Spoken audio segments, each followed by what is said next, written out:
Nigerian TV. Welcome to DJM TV, where you get latest news updates. If today is your first time seeing our videos, you are at the right channel, and we promise not to disappoint you, as we are here to update you on all trending and latest news. Please don't forget to subscribe to our YouTube channel for more videos like this, and you are welcome on board. Please share, comment and like our work, as this gives us the strength and ability to carry on with our good work. Let's get into the main news. Edo 2020 governorship election. Obaseki gets fresh boost that may make him defeat APC as election approaches. Governor Godwin Obaseki has received a fresh boost that can make him defeat his opponents in the coming governorship election in Edo State.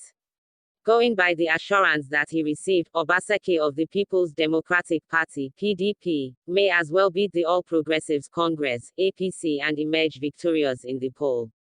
The election is scheduled to hold on September 19, 2020, as the two main camps gear up to slug it out. One will want to know the assurance that Obaseki got, since the election seems it is going to be a tough contest, especially between the two major political parties. What boost did Obaseki receive that is capable of helping him to win the election? The PDP Governors Forum specifically promised Obaseki that the members will do everything democratically possible to ensure that he wins his second-term bid as governor of Edo State. That is exactly what Obaseki wants to achieve. He wants to win the election and rule for a second term. Now that his colleague governors in the PDP have agreed to work very hard for him and do everything possible to make him win the election, Obaseki would be elated. He is sure that a very strong team of experienced politicians who are also influential are working with him to achieve victory.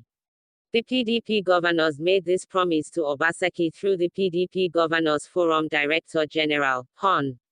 Cid. Madrebom. He praised Obaseki for his good performance in office so far and assured him that his fellow governors are strongly in support of his second-term ambition. Madrebom added that Obaseki should continue to work well for the good people of Edo State, especially for the less privileged ones. He assured the people that the governor would do even more for them. This strong assurance is rare to get, especially in this modern era where there could be many conflicting interests within one political party. In fact, nowadays, people of the same party could be working against themselves due to their selfish interests. But it is not surprising that Obaseki is getting this strong assurance of support from his fellow PDP governors. This is because Obaseki has been enjoying warm reception in his new party starting from when he joined it. The kind of good treatment the PDP has been giving him would make one know that the party would actually do anything democratically possible to make him win the election. That is the main aim. That will justify all their efforts and sacrifices all along. Moreover, that will make their efforts to pay off. Since Obaseki left the APC, he enjoyed so much privileges in the PDP which he decided to pitch his tent with. Obaseki was disqualified from contesting in the Edo APC primary election. According to him, it was all because of his clash with his predecessor and the APC national chairman then, Adams Oshiomhole. Obaseki added that Oshiomhole made sure he was out of the way because he, Oshiomhole, was an interested party in the whole election process and was a judge in his own case. When it became obvious that Oshiomhole would have his way against Obaseki, the governor then decided to leave the APC to seek his re-election bid on the platform of another party. PDP was very warm at receiving the governor. The PDP made him feel at home and treated him directly opposite of how he was treated in his former party. The PDP granted him a waiver to contest the governorship election in Edo. The party did not disqualify him during his screening. Although there were some legal hurdles in Obaseki's way from fellow aspirants that were in the race for the party's ticket. The PDP found a way to resolve the issues. Eventually, they all agreed to settle out of court. The peace move worked out well. What's more, the aspirants started stepping down for Obaseki one after the other. In fact, a day to the primary, one of the aspirants that initially appeared unlikely to step down eventually stepped down for Obaseki. Everything was so surprising. All the opponents stepped down for Obaseki. Apart from stepping down for him, another thing stood out. After stepping down for Obaseki, they pledged to work for him with their supporters to ensure that he wins the election. That is the beauty of it all. That unity of purpose from Obaseki's supposed opponents is a pointer that the Edo governor may be heading for a second-term victory. To crown it all, Obaseki emerged the PDP governorship candidate unopposed. Now, the party is united than ever and focused for the common goal. That common goal is to work hard to ensure that Obaseki wins his second-term bid. The way the PDP was able to settle all issues without allowing them to cause crisis in the party was amazing. That shows that the party means business to retain Edo State. Obaseki is lucky to be surrounded by PDP governors in the South-South geopolitical zone where Edo State belongs. All the other governors in the zone belong to the PDP. Obaseki used to be the only governor in another party when he was still in the APC. But now, he has joined his colleagues in the zone to be in the PDP. The PDP governors have pledged to do everything democratically possible to ensure he wins the election. All eyes are now set on the D-Day when Obaseki and Osagie Ize-Iyamu of the APC will slug it out in the epic battle of who rules Edo State. Nobody should be underrated because Ize-Iyamu has Oshomole's backing. Not only that, he has APC's backing.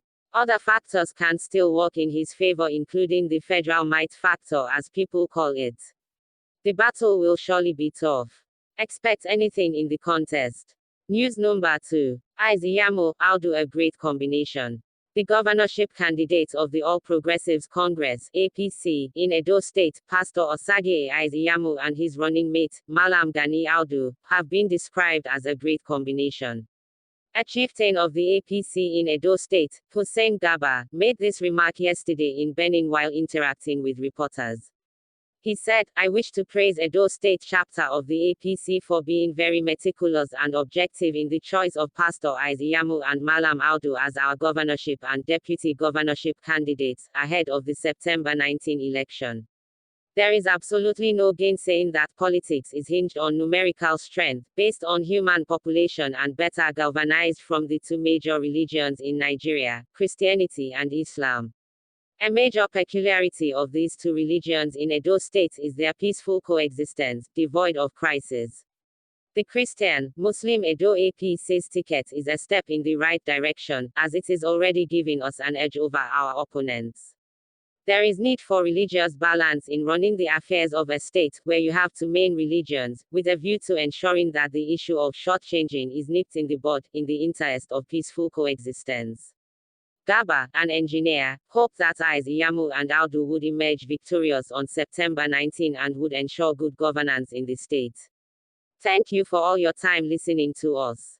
Thanks for all your love and support. Bye for now.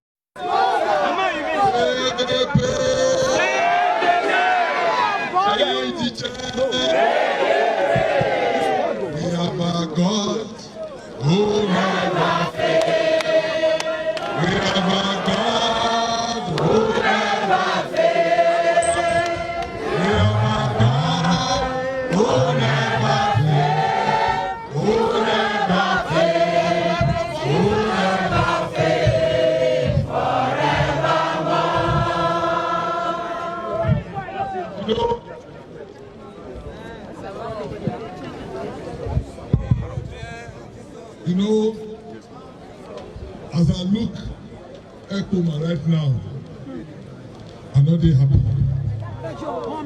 I'm not happy because a place I used to drive to in less than 1 hour, now to get here will take you 3 hours. A lot of people now bypass Ekoma to come to Ize-Iyamu. So people are not vexed when I sing this song of lamentation concerning many areas. When I look at Ekoma, water run away my eyes.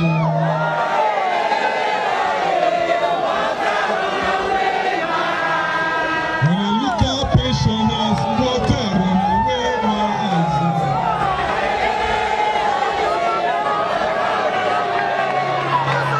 When I look at students, water run away my eyes.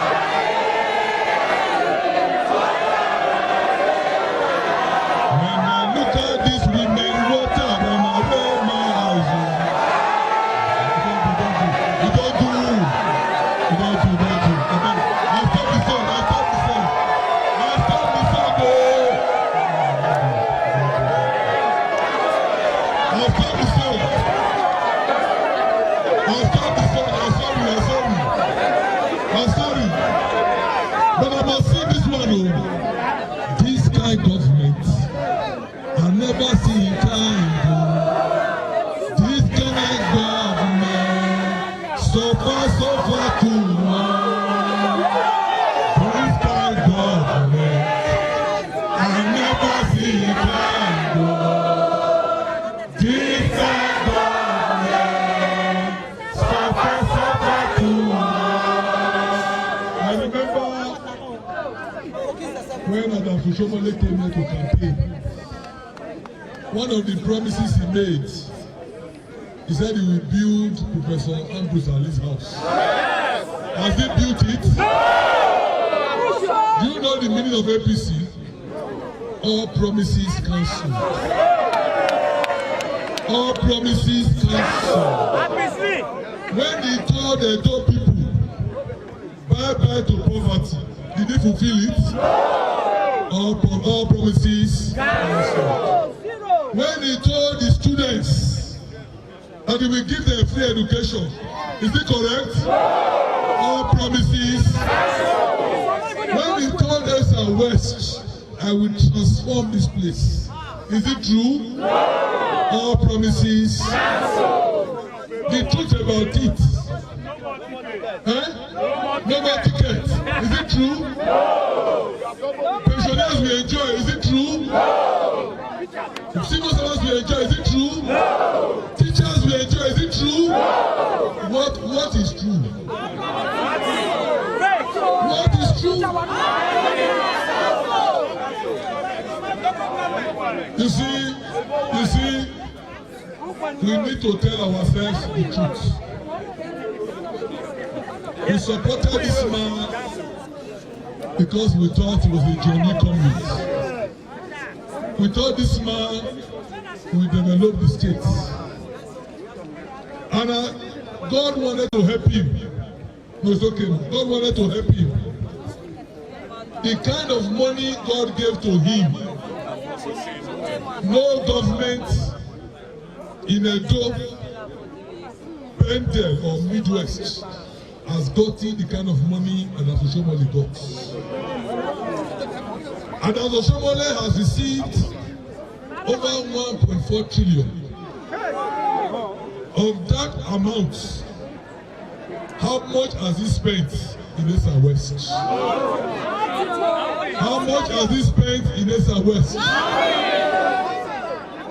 Professor Ambrose Ali, may God bless him.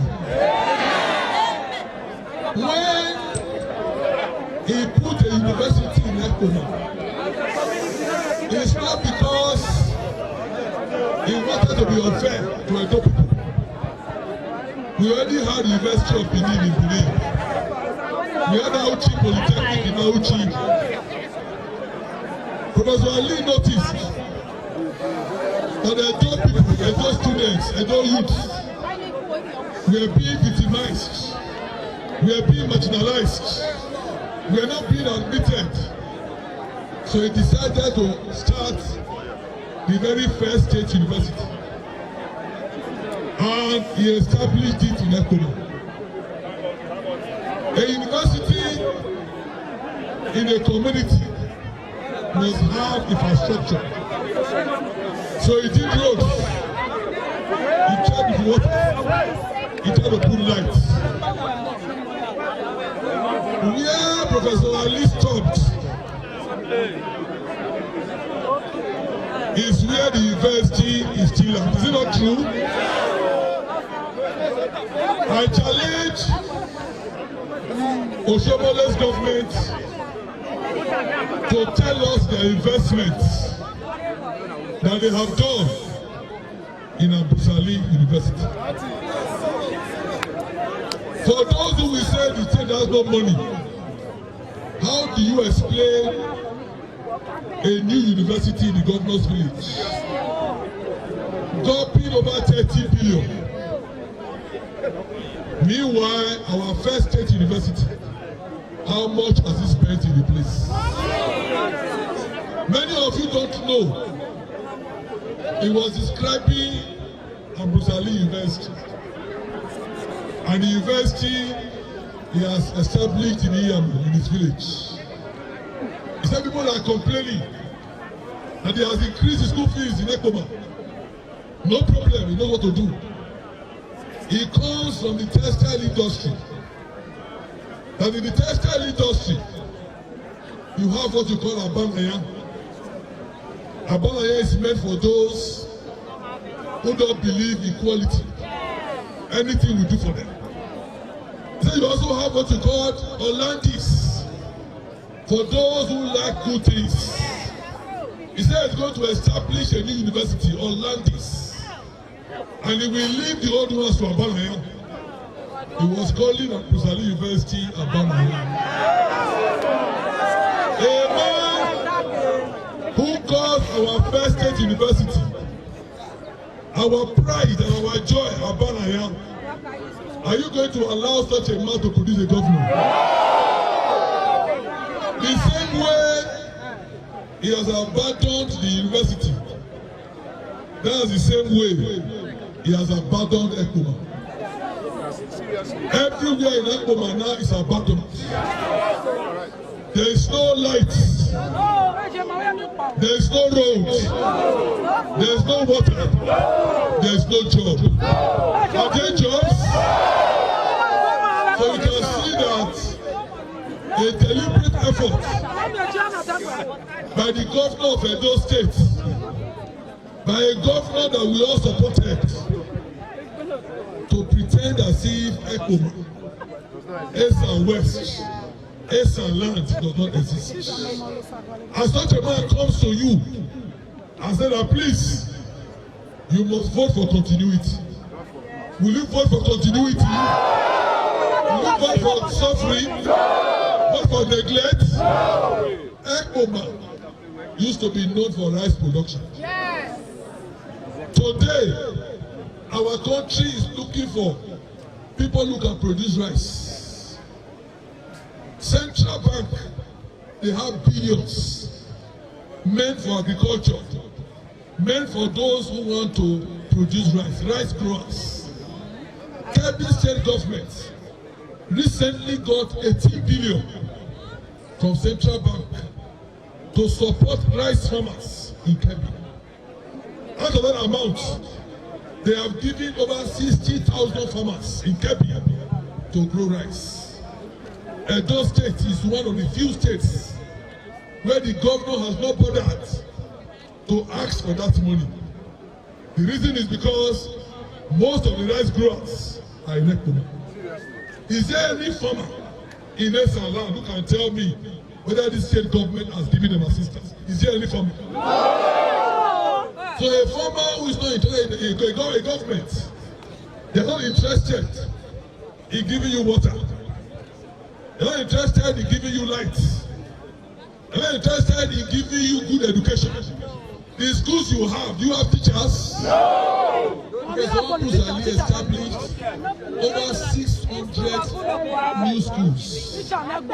Not just innovating old schools. In every community where there was no school, he put a school.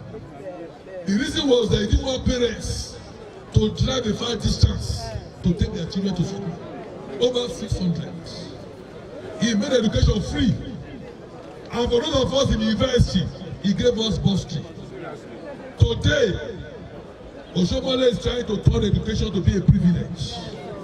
Those who are poor cannot go to school. In fact, when he came to University of when he came to Ekuma, on one of their convocations, he said the mistake people make is to think that university education is a right, it's not a right. It's meant for only those who can afford it. It's not true. DJ TV.